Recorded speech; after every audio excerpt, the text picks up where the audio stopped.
Alright, here's another example of a quadratic inequality.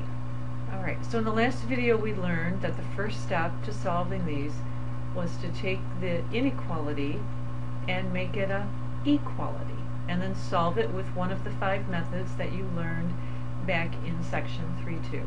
I'm going to solve this with the square root technique, so I'm going to subtract 15 from both sides.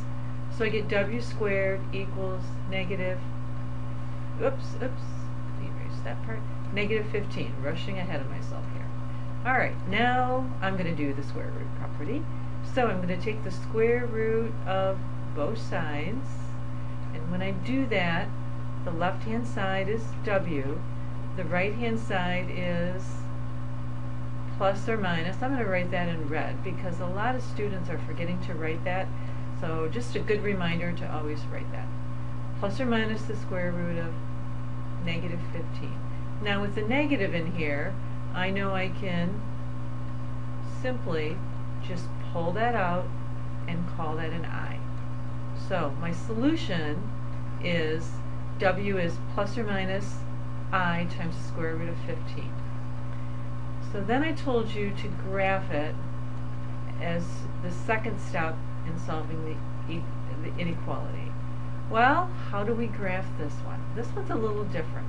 So to graph this one, I'm going to go back and I'm going to look at the original equation. W squared plus 15. Well, 15 is the y-intercept. So, changing to a different color here. Here's 15 right here. There's 15. I'm just going to locate it right there. And then I can see the leading coefficient is positive, and it opens up. So I can just graph it like that. You could also just do this on your calculator and look at it that way, or you can look at it in vertex form. The vertex is 0, 15.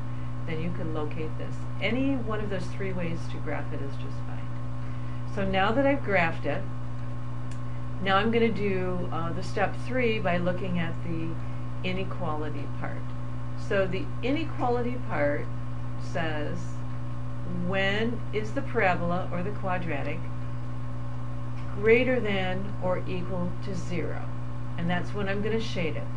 Well, the quadratic is always greater than or equal to 0. So I'm going to shade the whole thing. All of it is always above 0. So all of it is greater than or equal to 0. So now I'm ready to write my solution in interval notation. Well, remember, way out here on the x-axis in this direction is negative infinity, and remember that way out here on the x-axis in the positive direction is positive infinity. And for all of these x's, no matter what I put in, the parabola is always greater than or equal to 0. So to write that in interval notation, I've got negative infinity all the way to positive infinity. Now, I'm going to use parentheses here, even though this is a greater than or equal to inequality.